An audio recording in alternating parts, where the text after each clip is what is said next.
स्वागत है students.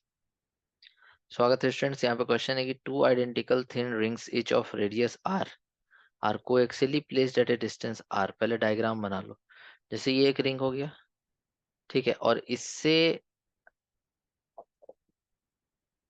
Are distance पे एक दूसरा रिंग रखा हुआ है, ठीक है। तो इनका रेडियस भी बोला था आर लेना है, इसका रेडियस आर, इसका भी रेडियस आर।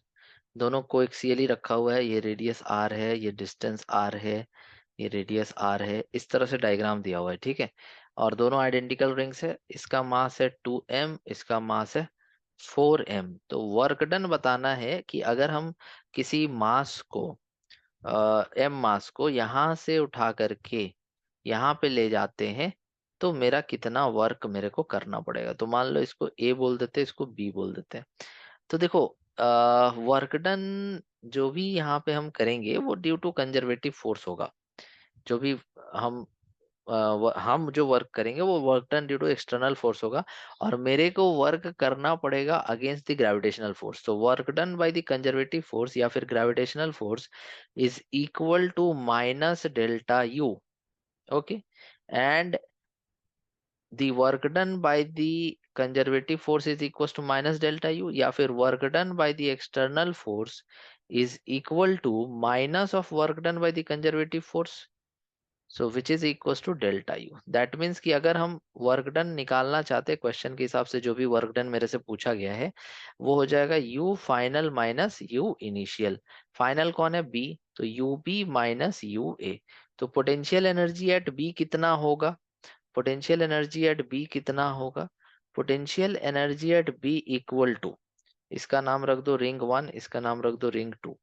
तो potential energy at B is equal to potential energy due to two plus potential energy due to one.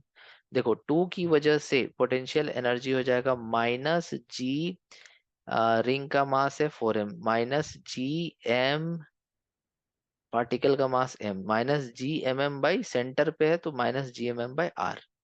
ये हो गया U2 प्लस U1 हो जाएगा माइनस GM बाई √2R। अब ये √2R क्यों लिखे? क्योंकि रिंग के एक्सिस पे, जैसे ये रिंग है ना, तो इसका रेडियस मान लो कि ए है या आर है और ये एक्स है, तो ये डिस्टेंस कितना होगा? √Under R² plus x²। तो रिंग के एक्सिस पे इस पॉइंट पे अगर मेरे को चाहिए पोटेंशियल एनर्जी, तो minus G M M by this होता है। तो यहाँ पर ये जो डिस्टेंस होगा, ये पाइथागोरस थ्योरम से देखोगे तो √2R होगा। तो इसलिए minus G M M by √2R यहाँ लिखना पड़ेगा। क्लियर है? तो इस तरह से हम लिख देंगे। चलो, ये हो गया। अब यहाँ पर हम पहला पार्ट तो सॉल्व कर लिए। दूसरा पार्ट देखो कि अगर मेरे को पोटेंशियल एनर्जी एट ए चाहिए, तो फिर से U2 प्लस U1, तो U2 plus U1। Okay, U2 plus U1। U2 कितना होगा? U2 कितना होगा? तो देखो, U2 हो जाएगा minus of GM by √2R, क्योंकि टू से क्या है, एक्सिस पे है, तो U2 हो गया। प्लस U1 कितना हो जाएगा? माइनस ऑफ GM बाई इसका सेंटर पे, ये आ गया। तो ये हम लोग यहाँ पे निकाल लिए। क्लियर हो गया?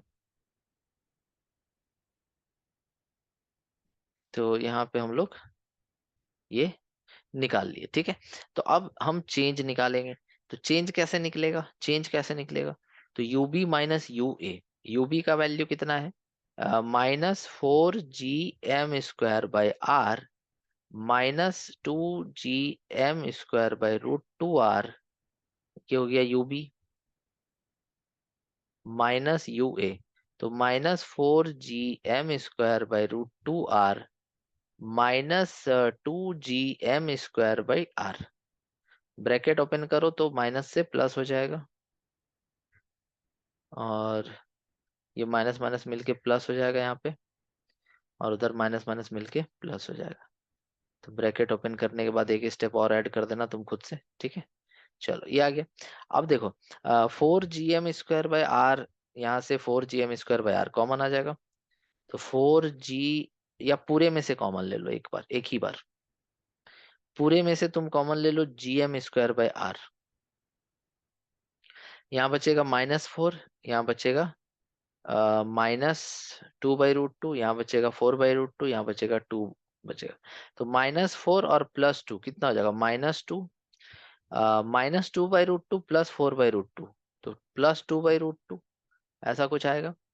ठीक है, समझ रहे हो, आ रही बात समझ में?